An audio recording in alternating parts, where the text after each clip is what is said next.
Thanks for joining us today. And I've got Josh Haley on here too. Josh he's got a farmer's insurance agency. Josh, how long have you had your agency? It'll be going on 3 years since I've had the brick and mortar. Got it going. Yep. And what did you do before? I did automation and electrical work for power plants and pharmaceutical companies. That's cool. How did you get into insurance? What was the bridge to that gap? Honestly, my son, since he was born, just happened to know the insurance system and happened to know about, investments and retirement, thinking of his future, with him not ever being able to work and earn an income. Just learned about it, and it's just kind of a natural thing. I'm good with numbers. And then did somebody from like Farmers reach out to you, or did you know anybody who had an agency and then you learned about it and decided this is for me? I had Farmers a few years ago and talked to the agent about it and just reached out to the district manager when the time was right and said, hey, I want to do this, what I need to do. So just made it happen. And then for your son, for those, if you feel fine talking about it, what was it that, you were going through this process with your son? I mean, a lot of folks kind of in the same spot, have a kiddo looking into insurance. What was kind of, what was the type of insurance you were looking into for him? And then how did that turn into a career? Health insurance, life insurance, future ways to build tax-free income, obviously, which would include IULs, things like that. Setting him up for when I'm gone beyond what most children would need from their parents. He's going to need me to make another lifetime's worth of income for him, since he can't work, instead of help supplement the things if I'm gone. Like most kids will have their own job, they'll have their own income and families. No will always be dependent on me. So I need to be able to set him up. So I got to think about that a long time ago, learning what I could. And, numbers just have always been easy to me. I like them. I grew up in the business atmosphere. My mom was a finance manager. My uncle owned a Ford, Lincoln, Mercury, Chrysler, Dodge dealership, a Jeep dealership. So I've always been around business professionals, things like that. So sales kind of came natural. I mean, if you know how to talk to people and, you're good with explaining things and you're good with your craft, it just is there. So this is a natural transition for me. Is that something within your agency then that you guys really prioritize, is pushing more of the health side, the life insurance, future financial planning? We do a lot of IULs. We do push the tax-free bucket on that. But it's more of helping people out with all their insurance, because there's a lot of stuff that a lot of people just don't know. Most people don't know they have an insurance score. You can tell most 50, 60, 70-year-old people today that, and they have no clue what you're talking about. So you don't know to build your insurance score as soon as you can. When you start 18, get that life insurance policy while that premium's cheap. Put that insurance in your child's name for his vehicle as soon as you can. Start building that insurance score, because that's going to save them money throughout the future.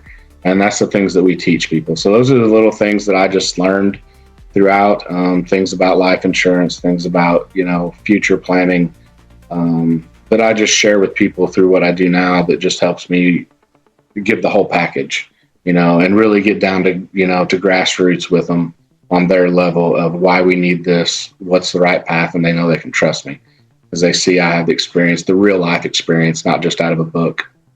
Yeah. Selling them a product. So that's why in a town of 1,200 people, we're a prime agency. I mean, I think we were number 5 in the district, Matt Wilkes district, last month in sales. We did 78 units with a staff of 1.5 people, 78 units. So Dang. I mean, Clean it up. We're doing good business, and that it shows. So what's the best way for you guys to end up writing life insurance nowadays? I know a lot of folks have talked about, there's either you go buy the life leads, but those are super expensive and usually poor quality, or what I most commonly hear is they'll go through the FFRs and try to cross sell life from there, or bringing customers in through home and auto, and then kind of rolling that into like a multi-phased approach of like, we're going to sell the home and auto first, and then like, of course, during that process, still talk to them about life insurance, but then go back to them later on. Is that more of like a phase 3, or what have you found is best for you guys? I mean, besides the life leads, all the above plus more. Yeah. We just put it into everything we do. I mean, obviously, it's a good discount in Bristol West for people that aren't homeowners to have a life policy. So a lot of times, you know, we can price them a good life, good an IUL, even a good return to premium term, and get it paid for free and still save them money on their car insurance. Yeah. So we're always front forward with that. I tell all my producers, we've got 3 now. After that, so I tell them anytime we do an auto and home quote, we want to quote them life no matter what. In that conversation, we should be asking them, where do you have your life? Just assume they have it. The answer is either going to be, I don't, I have it at ABC Insurance Agency, or it's through my employer. It's going to be one of the 3. There is no other answer to that. You know what I mean? So, and we have objections, and I have a script for all 3 of those. So it's not, there's an easy way to transition a conversation into why they need to come with us. I have it at ABC Agency. Well, we have a 1035 exchange. Wouldn't you rather have everything in-house serviced by us? Talking about how good our service is, we'll be the one servicing your life for your family. You know what I mean? We can bring it in, get you the extra discounts. There you go. If they have it through their employer, obviously we know that doesn't go with you. Most of the time it's not enough to cover. And if you're paying for extra, it's usually more expensive than paying for extra through a private policy. So we explain that to them. That's another way, I don't have it at all. Well, this is why you need it. Do you have a mortgage? Yes. Who's going to cover that for your wife if something happens to you, or your husband, vice versa? You see what I mean? So we start that conversation. I'm not afraid to have that tough conversation because it's a real conversation. We're not trying to sell them something. I feel that's the most important thing we offer. That's the main thing. I mean, it's like a fire extinguisher. You pray to God you don't need it, but when you do, you pray to God you have it right beside you. It's there. You know what I mean? At your disposal. So that's the thing that we push on people, and not really push it, but that's what I push towards my producers to try to teach and educate people on, and bring those tough conversations up, because they are real conversations that need to be had. I've seen it too many times. GoFundMe's. We've all seen that. Start a GoFundMe for, this or that. Well, you could have been paying for this amount of time. Really help that family out. They're not struggling, figuring out how they're going to pay for it. It's already lined up. You don't need to, and that's a huge deal. I've just seen it time and time again, and I really try to preach on that. So, what is the biggest misconception when it comes to life insurance from like your perspective, talking to customers, that they have? Too expensive. It's just too expensive. Like it doesn't work. Too expensive. It's just too expensive. I can't afford that a month. Yeah. So then I go into the, well, are you a coffee drinker? Are you, and that's the one question I can ask, and I can get almost lead a conversation anywhere I want it to go from there, as far as the money to afford it. It's either, no, I like Diet Coke. No, I like Mountain Dew. Oh yeah, I like to have one of those every so often. I drink one every day before work. Well, that's $2.89 for a 20 ounce. Yeah. Times 5 days. Just for the Diet Coke. So you're talking like right at $15 a week, right? And that's just through the week. That doesn't include on the weekends if you want it there. You talk about Starbucks. It's like one coffee right there for one day. It's like that's what I'm saying. Yeah, that's what I'm saying. So like you can say, hey, for the price of one of those a week, here's your insurance policy. And they start to leak. So I can not drink a Diet Coke on Wednesdays for $3 every Wednesday, and I can pay for a policy? Yeah. Really? Or I can not drink my venti caramel mocha latte, you know what I mean, on Thursdays one time, and pay for a policy for my grandkid. Okay. It'll probably prolong their life too, not drinking some of those things, because it's just all sugar. I break it down with parents with juvenile life, with grandparents with juvenile life around their kid, like, hey, what better gift? I mean, do you buy them PlayStation? They bet your kids like PlayStations, don't they? Oh man, they love that new game. Well, for the price of that 2 new games a year that you're buying them on their birthday and Christmas, Oh yeah. You could get an IUL, right, for this amount a year. And I've sold a bunch like that, because people are like, I don't have it in my budget. You do. You just don't want to make room for it. Let me show you how. And that's what a financial professional does. And that's what a lot of people don't get about the insurance agent world is they are a financial professional and we're a fiduciary. We're to do, and if we have that discount for life, it is in their best interest and our best interest to offer that product to them to get them the best package deal. Yeah. So it's just doing your job. And it's amazing to me how many people don't have life insurance. We were at a dinner party the other night, and I was asking some of my closest buddies about it too. I was like, "How are you guys? Like, what kind of life insurance are you guys invested in?" And they're like, "Invested? What do you mean invested?" I'm like, yeah, think of it as an investment. It's an absolute investment. And they're like, "Well, it's only good. Like, we'll have a term policy." I'm like, "No, you got to do more than a term policy. There's so much more."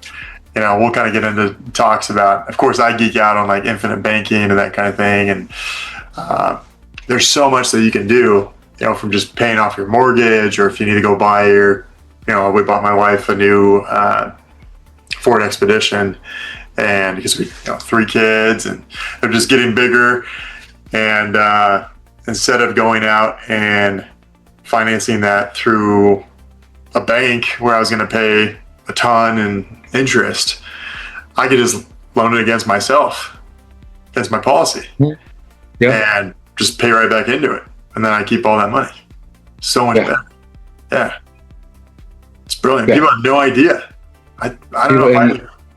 It's simple, man. It's simple. The power of zero. You know what I mean? Yeah. Check it out. It's simple. One chapter great. Of that will change your life about the IULs.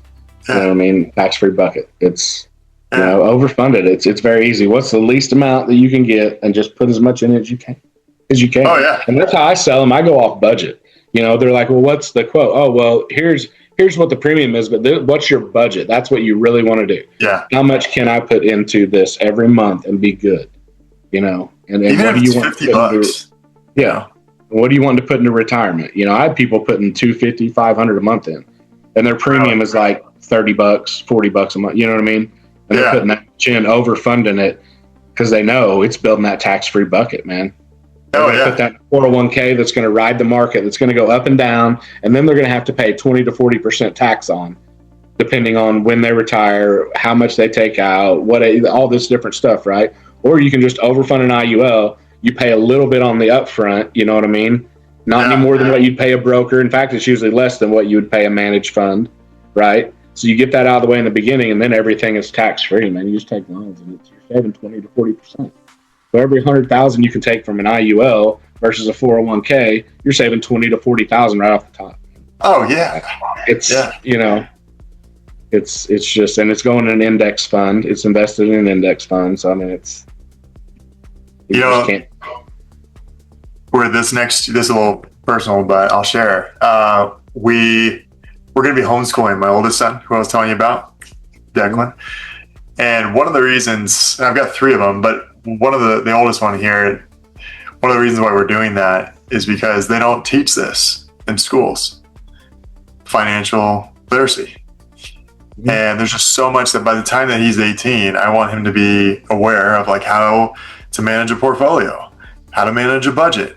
And even though he right now goes to a private school where they're supposed to be teaching that stuff, like it's just disappointing. I have just so many more parents I keep talking to, same thing. They're like, yeah, it's just not there. Well, the ones that do, they teach them the system that was written by the Rockefellers and the Rothschilds and Central Bank, and they want you. All these people that are using IULs and cash value for their tax-free bucket for retirement, these CEOs, these corporations, these banks, even universities, they're all wanting you to keep putting stuff in your 401k, your IRA, into the stock market, because they're the ones that have the companies that are being traded that need you to invest in their company to keep them going. And the banks are all, so they want you doing the high yield savings account. They want you keeping it here. They're not telling anybody about IULs in financial literacy classes. Right. They're not talking about a tax-free bucket. They're talking about, get with a financial advisor and talk about an IRA or a 401k. They're not saying anything about how can you maximize your retirement from 18 on. You know what I mean? And that's how you do it. And, That's right. know, all the rich, 85% of CEOs in the United States use an IUL for their tax-free bucket. I mean, what's that tell you? Yeah, right there. Exactly. But they want to teach all of our kids to invest in the system because that keeps their companies going. If nobody's buying Amazon stock, US Bank stock, Coca-Cola, you see what I mean? If nobody's buying that stuff, those companies are done. Right. They're done. So you're setting up your son with Noah. You're setting him up so that one day you're going to pass on. He's going to have all this money to be able to be taken care of for the rest of his life. That's the plan. That's the plan. Yep. Yeah. The life insurance thing is a little different. I can't do that with him. That's why I preach it so much and teach it so much to other people. Because of his special needs, I'm not able to get an IUL on him. Man. So I can't even do that for him, for my own son, through Farmers or anybody. Because I've tried for years now. I did find what do you do? Yeah, what do you do then? I've got a special needs trust now that he's 18 that I'm going to be able to take, and then I'll have some index funds and stuff that I'll be in. I've got some other things that I can do for me that are be handed to him when I'm gone. So there's some other stuff that he'll have, chunks of this and that. So there's just a lot of diversification there, and it takes, using more than just what you can use for him. The parent has to be willing to do some things as well, in their own name, as far as be able to hand that. So that's what I've got to do with him. A little bit harder case. Yeah. They're just, Yeah. That is part of my passion. Yeah. That's interesting to think through. Yeah. Cause then it's like, how much is enough? Inflation. I don't know.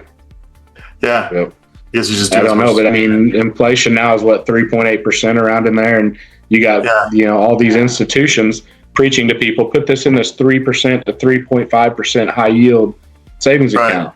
It's the best thing going. And you got a lot of elderly people, even younger people that are financially illiterate or that just don't know, that will do that. Right. And it's like, you do realize if it's inflation's 3.8 and you're making 3.5 off your money, you're losing 0.3%.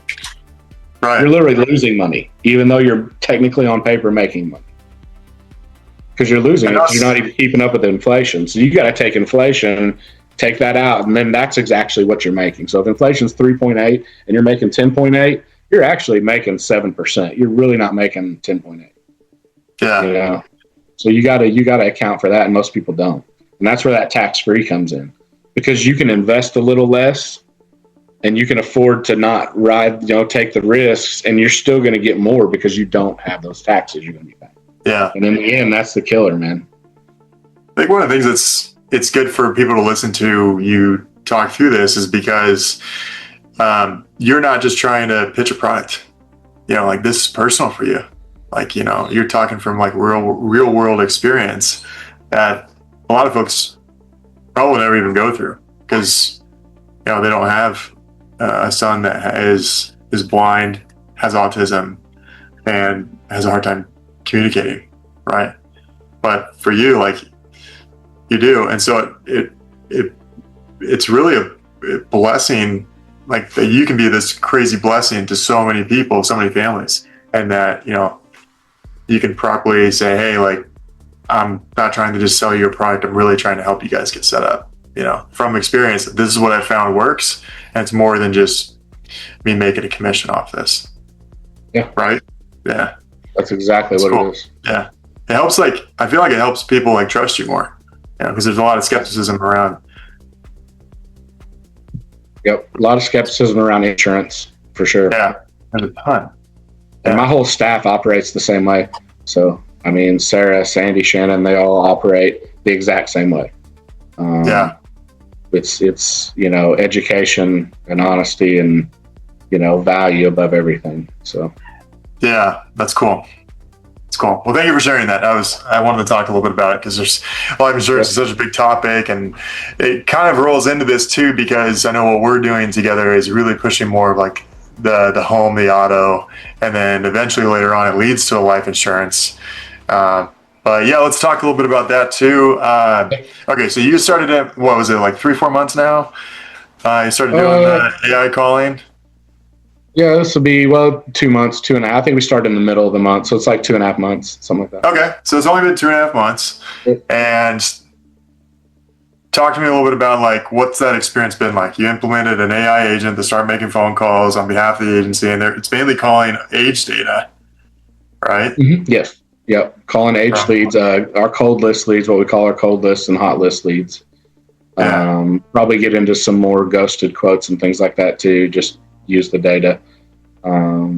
But the sheer volume that it can do, with the quality that it gives, is you can't meet that anywhere. I mean, it's a good producer is going to do 75, 100 calls a day, plus everything else.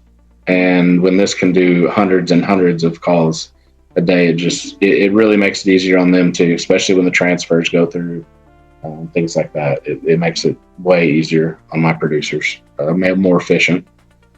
They're more efficient. What were you guys doing before? Was it they had to make the phone calls, or did you guys have like a dialer were calls even being made? Or? No dialer. We had automated emails, automated texts that we used, obviously in our agency Zoom CRM. We had all that set up, workflows. Yeah. But we did not have anything dialing or calling. It was just them making the calls. Yeah. So it was literally them, we've got it written big in the office too, on one of the boards up there, 75 to 100 calls, that's what we want. So yeah, they were doing that every day. And now, I mean, they're still trying to keep that number up, right? But if I can get them to where they're selling instead of calling, that's a win for everybody. And so that's kind of what we're trying to transition to is, can we be more effective with them calling out less and actually talking on the phone more and selling more? And that's kind of where this comes in. And so far it's been pretty good. Like it's been good. It's been good. It's adjusting to the technology, I think, for the staff and for obviously we have so many systems integrated, so many cogs in the big wheel of things, the big planetary gears going on there. So, that's the only thing. And that's been a lot of us just needing to learn it and learn how to maximize and use it and really tell you guys what we need out of it. Cause it's kind of like going to the doctor, right? The doctor knows a lot of stuff, but if you just go in and say, yeah, I don't feel good, but you give him no symptoms or you give him anything, he doesn't really know. He's like, all right, okay. Yeah, he's like, okay. Sore throat. So that's kind of like you guys, right? You guys are the doctor. And if we don't know what to tell you that we need or what's going to make it better, then, and that's kind of where our learning curve has been.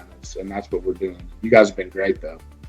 Cool. I will say you and your whole team text message at 7:30 in the morning, man, and you're on it, and like I thought the Haley agency was the only place you could get that kind of service. I've heard that's nice of you to say that. So that's awesome, so you guys have been great, and it's just going to get better. They're getting used to the live transfers. I think a lot more people are getting used to artificial intelligence being able to call and sound very natural. And they're getting more used to that tone and stuff. So I think people will start to be more responsive to it the more we do it, I think, if that makes sense. Yeah. But we're getting a decent amount of contacts. I won't say that they're all quality because they are still internet leads. So we got to be real with that. You have to be truthful with the data, But I think we have a couple that we're going to be closing either today or tomorrow. That's awesome. Off of the live transfers. So. Were you kind of surprised by that? By the live transfers, that the AI could actually live transfer? I've had some people say that to me. So I wasn't surprised that it could do it. I was surprised that people would allow it to do it, if that makes sense. Yeah. It's hard enough getting a human being that's the clear talking and then interactive to be able to let them transfer somebody be able to let them, but let alone an AI agent them say, oh yes, go ahead and transfer me. That's really hard to get people to pull that trigger to do. So that was the only part I was skeptical on, is are people going to let this AI agent actually transfer over? Or are they just going to hang up or say, oh yeah, fine, transfer me over, beep.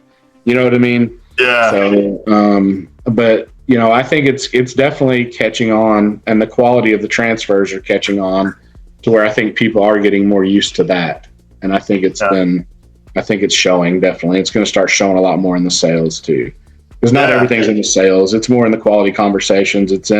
We might talk to somebody and it might be 3 weeks before they call back and want to bind it. Right. So, but yeah, we should have a couple households, I should say, to be home and auto. So more than one policy. And possibly what about for the team? Do you feel like was it pretty easy to adopt, like the live transfer? You mentioned that live transfers are kind of learning and to get better at the live transfer, like receiving those ones, or like when it's not a live transfer and they just come in. What's the team's experience been like when taking those? Like, have they been able to adopt it pretty quick, or has there been a little bit of a learning curve? I have it coming into a pipeline in agency Zoom. Okay. And so I have one person right now just working the live transfers because she's on the main phone and working those leads that are coming in. And she's not doing any internet leads at all. So those are the only leads that she's working, and just referrals and natural market, things like that.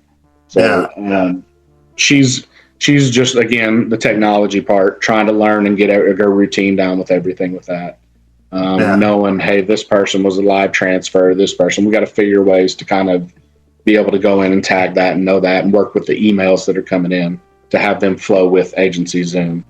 But that's on our end. That's on our end as far as the workflow issue there. But yeah, I think everything is working as it should.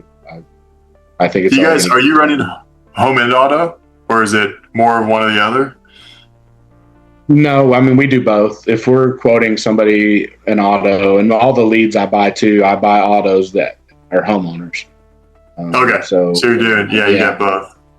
Yeah. So it's just noted, whatever, if they get an auto lead in, they are to quote auto and home or auto and renters. There is no questions asked, because you're one of the two. You're either renting or you're a homeowner. One of the two. Yeah. So, they know that's just how it is. We don't ever quote just auto. So, we're very forward on that as well as the life insurance. So your best value is to bundle. We might as well get it all quoted and packaged and ready to go for you, because that's what's going to happen anyway. Right. So that's how we are. We have it ready to go. So now that go ahead. No, go ahead. I was gonna ask you, now that you've been doing it now for 2.5 months, you got a pretty good handle, like, all right, these are coming in, we're getting better at it ourselves too. You mentioned earlier, like, there might be some other ways that we can, like when you're going to the doctor, other ways that we can, different use cases, might be able to squeeze out of this. What are some other use cases that you've maybe thought of? How you might, like commercial, or maybe even the life insurance side, because you have a ton of experience with that.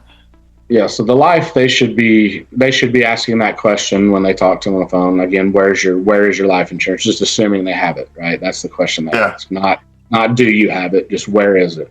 Like where do you go? Where do you go? So the life is a given. Commercial, we should be, if we're following the protocol, following standard that we have, we should be asking about them owning any businesses, right? But I do want to kind of transition maybe into some commercial with this, and trying to separate it out and seeing what we can do is maybe getting some leads from you guys as well and seeing how those work out.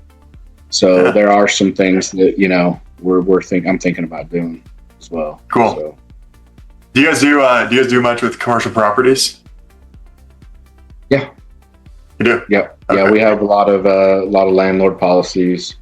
Would like to start getting into some HOAs and things like that. Yeah, that's been pretty good. I know we've seen some good success with that.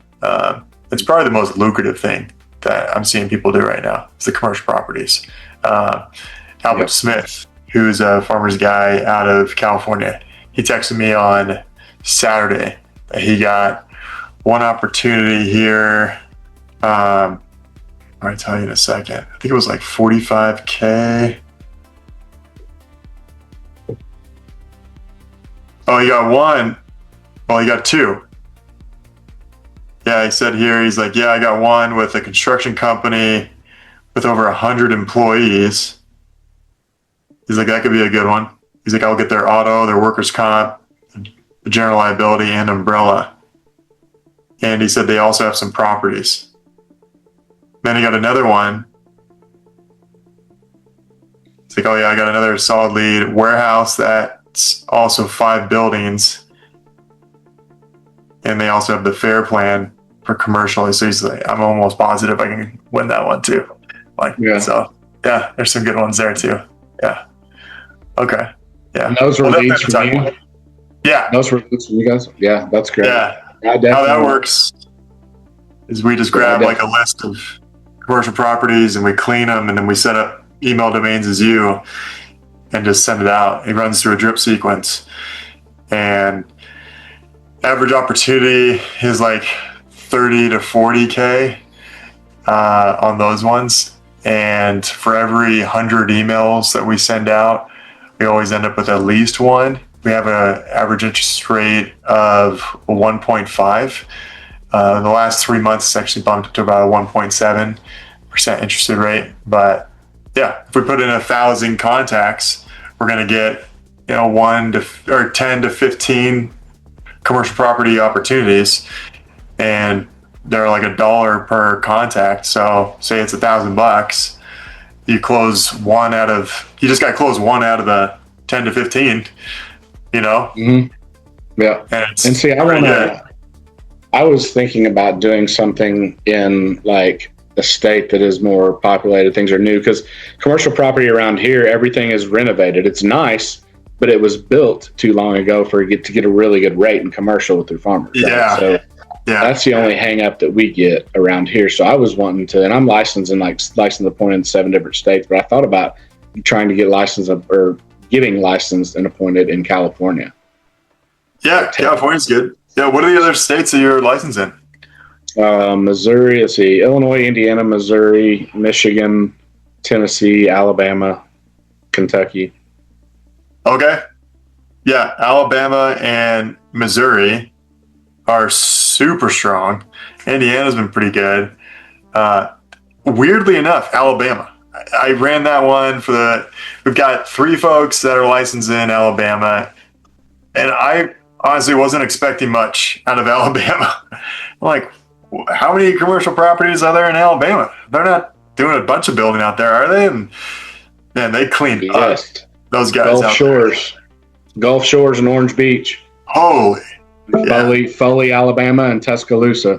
They have, Missouri is a really good one. I would say I would put Missouri as like almost top 5, actually, in my book. Wow. There's so much opportunity out of Missouri. I don't know if it's just because all those Kansas City Chiefs keep winning those Super Bowls or whatnot. People keep moving there.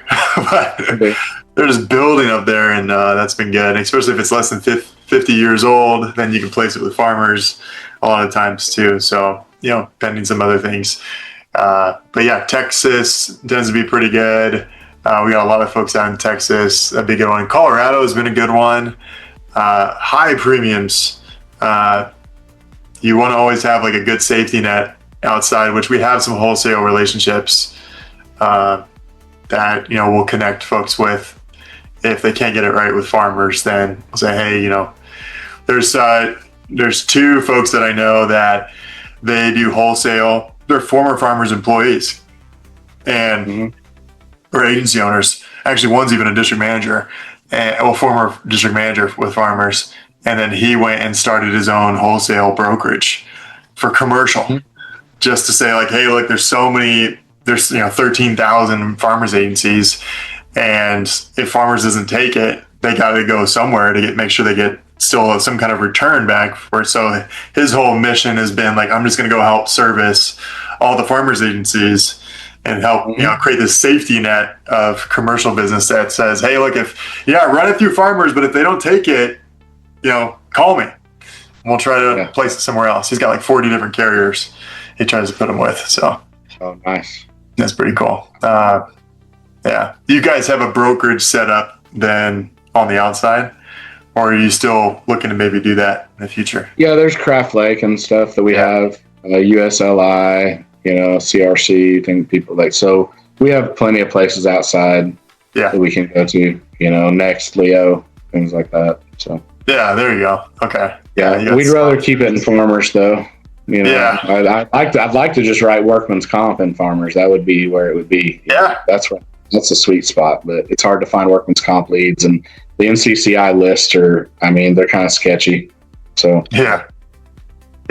There's I built a bot that can go and scrape, goes to some public sites.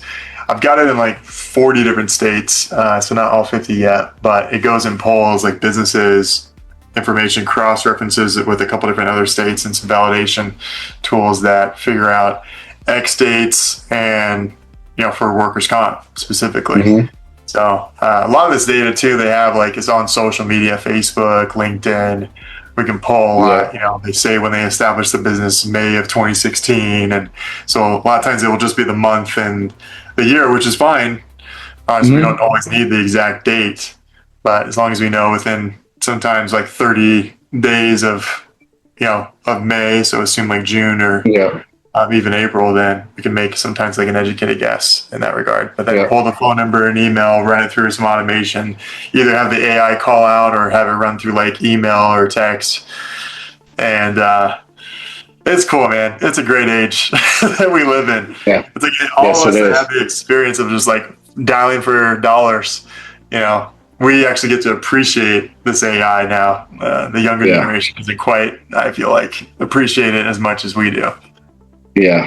It's nice. It's nice. Well, if you're doing workman's comp leads, I might have to talk to you about that then. Yeah, we'll have to dive into it for sure. Yeah.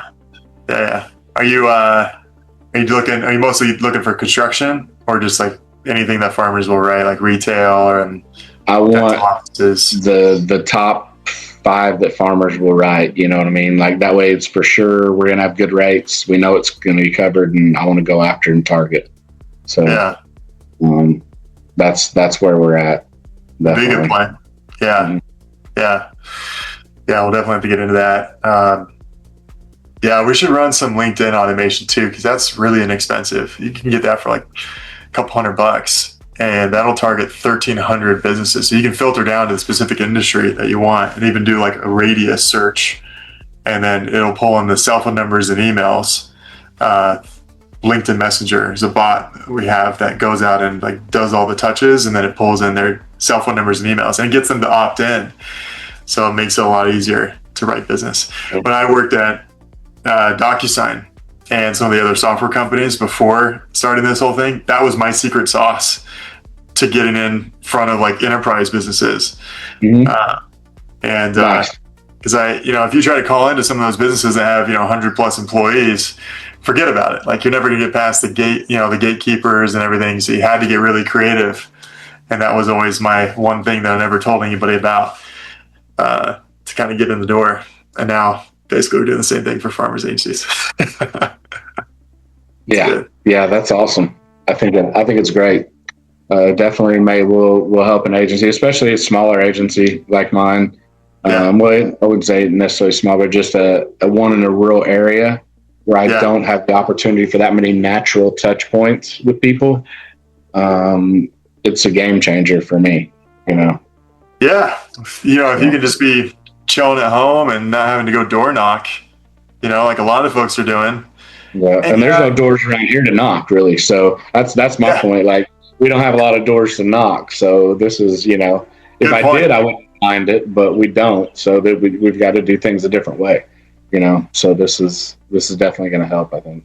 We got some guys that brand themselves in all different types of ways too. Like there's one guy, his name's Matt, and he brands himself as like, he's a farmer's agent, but he talks about, he's like, yeah, Kelby, I really like, all right, any kind of commercial business, one way or another, but he really brands himself for contractors, these artisan contractors. And he loves workers' comp. He does the auto, but he mainly leads with the workers' comp and goes after the contractors.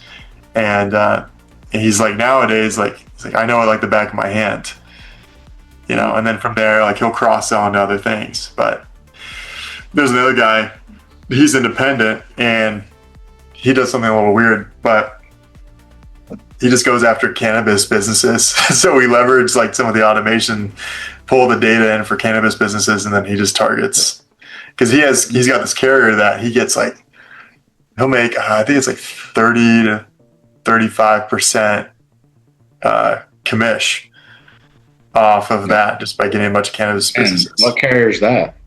I don't remember. I'll have to ask him. Yeah, it's been a minute. I asked him when he first signed up. I was like, what is this carrier? And it was just one that he told me about. He's like, yeah. He's like, I can do other things, but because I make so much money running cannabis businesses, he's like, I'll make like twice as much running a cannabis business as I would like anything else. I'm like, oh. Yeah. And I'm in Illinois, so it's legal, recreational, and... Is it really in Illinois? Yeah. Yeah. Oh, well, there you go. So yeah. That would be... I'll have to hit him up and say, hey, connect you with Josh. Definitely. Yeah. Just look me up and tell me the name, man. I'll find out how to get appointed, and I'll go on. So definitely. Yeah, the other one, just to kind of give you a carrier I was thinking about when we talk about commercial properties, Amwins has been the #1 carrier that I've heard this year for writing commercial properties. Yeah. Yeah. And I don't make any money off that, just for the recording's sake. Amwins doesn't pay me any money for saying that. But yeah. You are not a sponsored I'm not a sponsor. I don't make any money off that. It's just something that comes out. Yeah. I'm just usually when people close business, I'm like, oh, where are you placing this? And they'll be like, oh yeah, Amwins or Philadelphia or other ones. Yeah. I definitely am interested in knowing that though, because Illinois, that's a huge market. Yeah. Huge market. So yeah, if you can just go statewide too, it's huge. Yeah. Definitely. But just around here, there's a ton of dispensaries, production facilities, just within 20, 30 minutes of my house. Yeah. So. Oh, really? Okay. Oh, yeah. Yeah, huge. Okay. Hey, Josh, thanks for jumping on, doing this with us. It was awesome, dude. Hold on before we go. Just want to thank you for sharing your story. Thanks for having me. Yeah, buddy.